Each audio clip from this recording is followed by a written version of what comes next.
My dear students, very very welcome to B marks classes. और बहुत दिन के बाद मिल रहे हैं हम लोग। कुछ कार्य में फंसे हुए थे, इसलिए क्लास नहीं ले पा रहे थे। तो आज से मैं फिर से क्लास लूसेंट स्टार्ट कर रहा हूँ और उम्मीद करते कि आप लोग अब एग्ज़ाम का बहुत ज़्यादा प्रेशर आ रहा होगा, तो बहुत लोग मतलब टेंशन में आ रहे होंगे कैसे एग्ज़ाम निकाला जाए। कुछ नहीं है, आप एग्ज़ाम अपने रूटीन को फिक्स कर लीजिए और उस रूटीन के तहत आप क्लास मतलब कंटिन्यू रखिए और डेली एक फिक्स रूटीन में आप तैयारी कीजिए और प्रतिदिन सेट बनाइएगा, आपका एग्ज़ाम निकल जाएगा।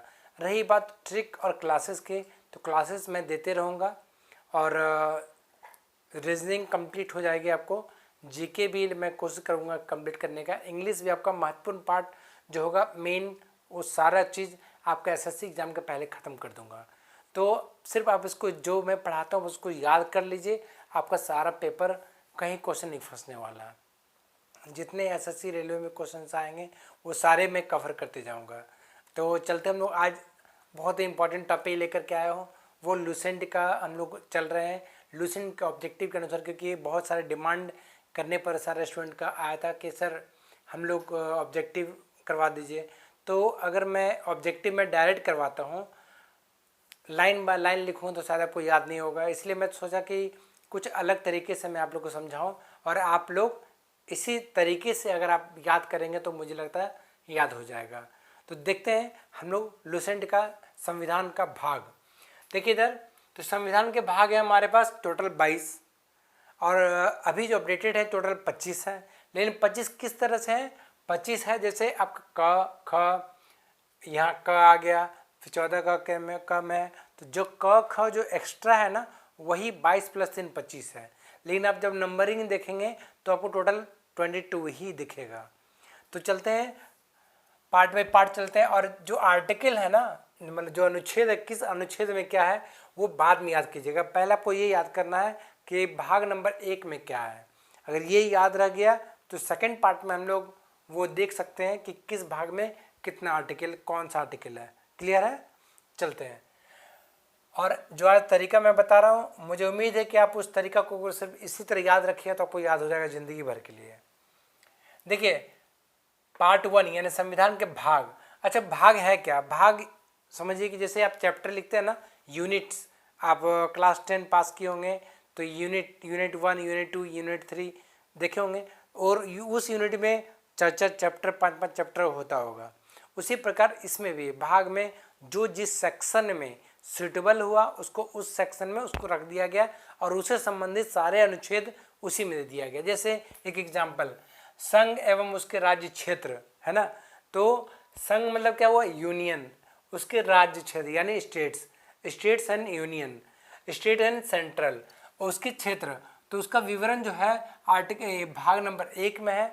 ठीक है, तो भाग नंबर 1 में जो जितना अनुच्छेद है उस अनुच्छेद में इस सेक्शन में सिर्फ संघ और राज्य क्षेत्र से संबंधित रखा गया है। देखिए भाग नंबर 1 में सेंटर एवं स्टेट्स यानी संघ एवं उसके राज्य क्षेत्र। सेकंड में आपका है नागरिकता। सेकंड में क्या है? नागरिकता। तो कैसे हम लोग स्टोरी बनाकर याद करेंगे?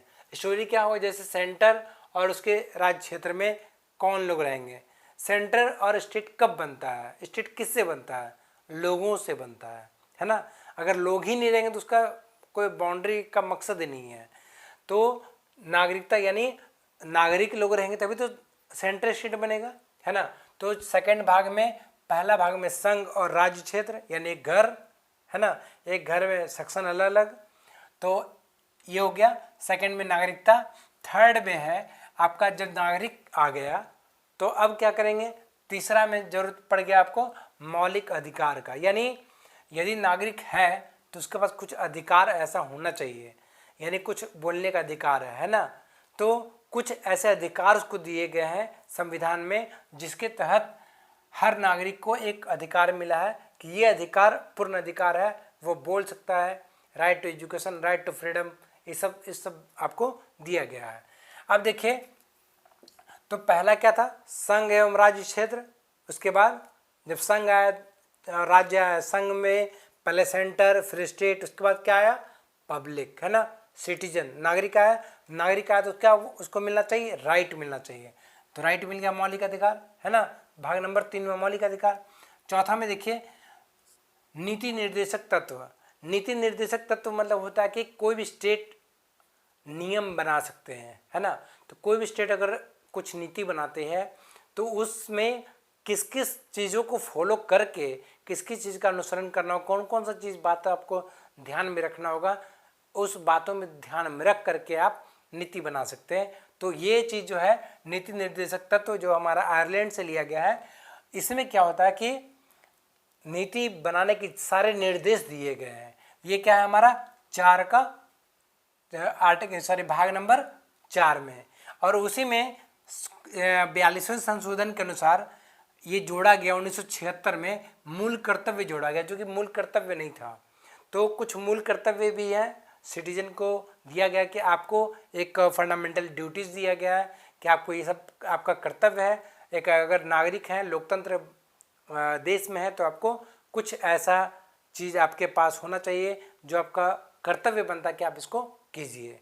ये है हमारा मूल कर्तव्य। यानी अब इस स्टोरी देखिए, पहले सेंटर यानी उसके बाद राज्य में आया कौन आया, सिटीजन के बाद कौन आया, सिटीजन आया तो उसको क्या मिलना चाहिए, मौलिक अधिकार मिल गया। उसको क्या मिलना चाहिए, उसको नीति निर्देशक तत्व। यानी यदि मौलिक अधिकार मिला है, सारे लोग को मौलिक अधिकार मिला, अब मौलिक अधिकार मिलने के बाद क्या होगा, हर स्टेट इंडिपेंडेंट हो गया। इंडिपेंडेंट स्टेट अगर सारे राज्य को, अगर सब लोग को सबको मौलिक अधिकार मिल गया, लेकिन फिर भी कुछ नीति निर्देशक यानी हर स्टेट अपने अनुसार नीति बना सकते हैं। लेकिन कौन कौन सा नीति बनाना चाहिए, उसके लिए सेंटर संविधान में निर्देश दिए गए, उस निर्देश का पालन करना जरूरी है ना। तो नीति निर्देशक तत्व हर स्टेट को बनाने का है। उसके बाद क्या बोला गया, उसको मूल कर्तव्य दिया गया। तो ये याद हो गया आपको।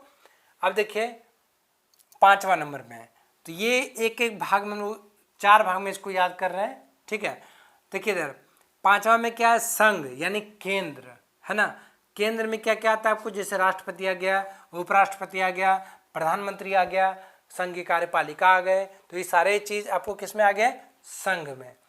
दूसरा 6ठा में क्या है, राज्य से संबंधित सब कुछ इसमें पार्ट नंबर कितना है, 6 में। 7 नंबर में क्या हुआ है, नीरस यानी 7वें संशोधन के अनुसार ये इसको खत्म कर दिया गया है, डिलीट कर दिया गया है। उसके बाद देखिए 8वें में, जब 5वां में संघ है, 6ठा में क्या है, राज्य। 5वें में संघ, 6ठा में राज्य, 7वां तो डिलीट हो गया। 8वां में क्या है, संघ राज्य क्षेत्र, है ना। यानी संघ राज्य ऐसे याद हो जाएगा, संघ राज्य क्षेत्र, है ना, याद हो गया। 5, 6, 8, 7 में हमसे याद रखिएगा 5, 6, 7। जब भी 7 बोलने के लिए याद, जैसे बोलने के लिए आप करें तो आपको याद आ जाएगा 7 जो क्या है, 100 से 7, 100 से समाप्त, यानी खत्म हो चुका है 7वें संशोधन के अनुसार। तो संघ राज्य क्षेत्र प्लस केंद्र शासित प्रदेश, यूनियन टेरिटरीज, यानी यूनियन टेरिटरीज को भी हम नहीं भूल सकते, क्योंकि केंद्र शासित प्रदेश को भी हमको लेके चलना है। जैसे अभी कितना 28 राज्य हैं और 9 केंद्र शासित है, तो हमें सब कुछ लेकर चलना है। तो याद हो गया। 5 में क्या हो गया, संघ। 6 में क्या हो गया, राज्य। 7वां क्या हो गया, डिलीट। 8वां क्या हो गया, संघ प्लस राज्य। संघ राज्य जैसे बोले तो ऐसे क्या याद करना चाहिए आपको, केंद्र शासित प्रदेश। क्लियर है। अब 1, 2, 3, 4 जरा दोहराइए। 1 में क्या था, पहले क्या आया, संघ, है ना, संघ आया। दूसरा में क्या आया था, संघ के बाद संघ राज्य क्षेत्र। जब संघ राज्य क्षेत्र आया तो दूसरा में क्या आया, नागरिकता, क्योंकि नागरिक को नागरिकता, है ना। और तीसरा में जब नागरिक आ गया उसके बाद क्या होना चाहिए, उसको मौलिक अधिकार मिलना चाहिए, है ना। मौलिक अधिकार मिला तो मौलिक अधिकार मिलने के बाद सारे स्टेट मनमानी ना करे, है ना। बस आपको याद करना है, जैसे मौलिक अधिकार मिला तो सारे स्टेट इंडिपेंडेंट ना हो, उसके लिए मान लो नीति निर्देशक तत्व जो बनाने के निर्देश दिए गए हैं उसका भी पालन करते हुए कोई भी नीति बनाने का आदेश है। उसके बाद क्या है, जैसे ही हो गया तो मूल कर्तव्य होना चाहिए, कि मूल कर्तव्य जोड़ा गया। यानी देखिए जो 22 है ना, टोटल 22 भाग है, 22 में जो 25 बोला जाता है, देखिए उसी में जो क जुड़ा है ना, यानी 23वां ये हो गया, है ना। उसी प्रकार आगे हम लोग देखेंगे क ख जहाँ है वो एक्स्ट्रा है, 22 + 3 25 है। तो ये हो गया। अब देखिए यहाँ पे 9 नंबर में, 9 नंबर में पंचायत है ना। पंचायत, फिर 9 का क में क्या, नगर पालिका, फिर 9 का ख में क्या है, सहकारी समितियाँ। ये सब क्या है ना कि प्रशासन इकाई पर, जैसे ग्रामीण लेवल पे, ग्रामीण स्तर पर प्रशासन की कुछ कुछ इकाई बनाई गई है। तो मान लीजिए अगर पंचायत देखा जाए तो ग्रामीण स्तर पर, अब जैसे ही ग्रामीण स्तर पर बन गया तो उसके बाद क्या होगा, शहर पे आएंगे। तो शहर पे क्या होगा, नगर पालिका, नगर पालिका में शहरी स्तर पर। उसके बाद इन दोनों बनाने के बाद यानी गांव फिर शहर, गांव प्लस शहर, उसके बाद क्या हुआ, ये सहकारी समिति यानी कुछ कमेटी बनाई गई ताकि इसको कैसे रूल रेगुलेशन कैसे क्या करना है, सारे नियम कानून ये सब आपको सहकारी समितियां हैंडल करेगी। ऐसे याद रखना है, ठीक है। देखिए अगर आपको याद करना, कोई भी टॉपिक को याद करना हो तो डीप में मत जाइए। अगर डीप में जाएंगे तो आप याद नहीं कर पाएंगे। इसलिए जब याद करने की बारी आए तो दूसरे लैंग्वेज में याद कीजिए उसको, इंग्लिश हिंदी जैसे आपको याद हो वैसे आप उस एंगल को अपनाइए। तो 9 में समझ गए, 9 का क 9 का ख याद रहेगा, 9 पंचायत, 9 का क शहरी, है ना। उसके बाद नगर पालिका, उसके बाद 9 का ख में क्या होगा, सहकारी समितियां। यानी कैसे याद रहेगा, देखिए पंचायत, पंचायत मतलब गांव, जैसे गांव बोले तुरंत आ जाइए शहर पे, शहर में क्या होगा, नगर पालिका। जैसे नगर पालिका शहर, 100 से शहर आ गए तो 100 से फिर सहकारी समितियां, ऐसे याद कीजिए। क्लियर है। उसके बाद देखिए 10 में अनुसूचित जाति एवं जनजाति क्षेत्र, अनुसूचित जाति एवं जनजाति क्षेत्र। इसमें क्या होगा कि 10 में कैसे याद रखेंगे, 10 में अनुसूचित, शेड्यूल कास्ट एवं शेड्यूल ट्राइब्स, है ना। तो शेड्यूल ट्राइब्स शेड्यूल कास्ट को याद रखें 10 में। कैसे याद रहेगा, जैसे अनुसूची बनाते हैं, है ना, अनुसूचित जनजाति और जनजाति क्षेत्र। कैसे याद रहेगा, जब हमारा 9 का ये खत्म हो गया पंचायती लेवल का, ये पूरा हमारा जो प्रशासन स्तर पे जो होगा वो खत्म हो गया, उसके बाद आ गया कैसे, अनुसूचित, यानी सब कुछ अब डिस्कशन कर लिए। आप बताइए मुझे हरिजन और जो अनुसूचित जनजाति उन लोगों के बारे में क्या सोचे। यानी सब कुछ डिस्कशन होने के बाद यदि कोई छूट जाता है, हर बार होता है ना कि जब भी आप कोई डिस्कशन मीटिंग करते हैं तो उसमें कोई मेन पॉइंट छूट जाता है। तो मेन पॉइंट क्या है यहाँ पर, यानी सारा कुछ डिस्कशन करने के बाद हमारा अनुसूचित जनजाति और सहकारी समितियाँ आ जाती, जनजाति क्षेत्र आ जाता है। तो इस पर ध्यान रखना। तो 10 में ये हो गया। अब 11 में क्या हो गया, संघ राज्य संबंध। संघ राज्य संबंध मतलब क्या हुआ कि यूनियन और स्टेट के बीच में रिलेशंस।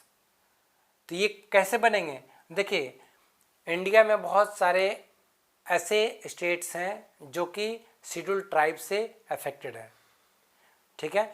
अगर जैसे शेड्यूल ट्राइब्स यानी जनजाति की बात किए तो जनजाति की बात करने के बाद तुरंत हमको क्यों याद करना हो संघ राज्य क्षेत्र, क्योंकि इससे रिलेशन बना रहे, कोई ऐसा नियम कानून ना बने जो कि इन लोगों के ऊपर मनहानि हो या कुछ। हम जैसे एक केस आया था आपको, अंडमान निकोबार आइलैंड की बात कर रहे हैं। अंडमान निकोबार आइलैंड में क्या हुआ कि फॉरेनर्स आए और अंडमान निकोबार के जो पब्लिक थे उनके ऊपर फ़ोटो खींचा गया।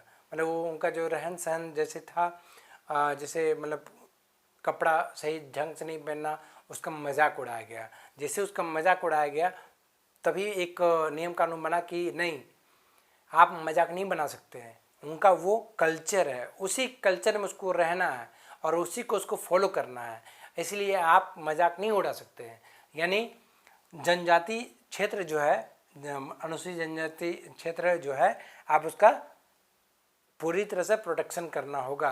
तो इससे क्या होता है कि सेंट्रल और स्टेट, यानी जब मान लीजिए झारखंड है, उधर मध्य प्रदेश है, आसाम है, आपका 7 सिस्टर्स है, आसाम हो गया, मणिपुर, मेघालय, त्रिपुरा, मिजोरम, ये सारे जो हैं, तो ये सारे स्टेट अगर आप उस पर ध्यान नहीं देंगे तो क्या होगा, सेंटर और स्टेट का रिलेशन क्या होगा, खराब हो जाएगा। इसलिए ऐसे याद रखना है, जैसे शेड्यूल ट्राइब्स याद आए जनजाति तो तुरंत आपको याद आ जाना चाहिए संघ राज्य संबंध। क्लियर है?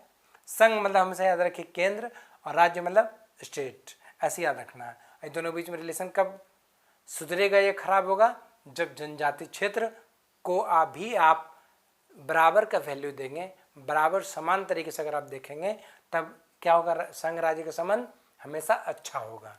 क्लियर है? तो उम्मीद करते हैं कि आप 1 से लेकर 11 तक अच्छी तरह याद कर लिए होंगे।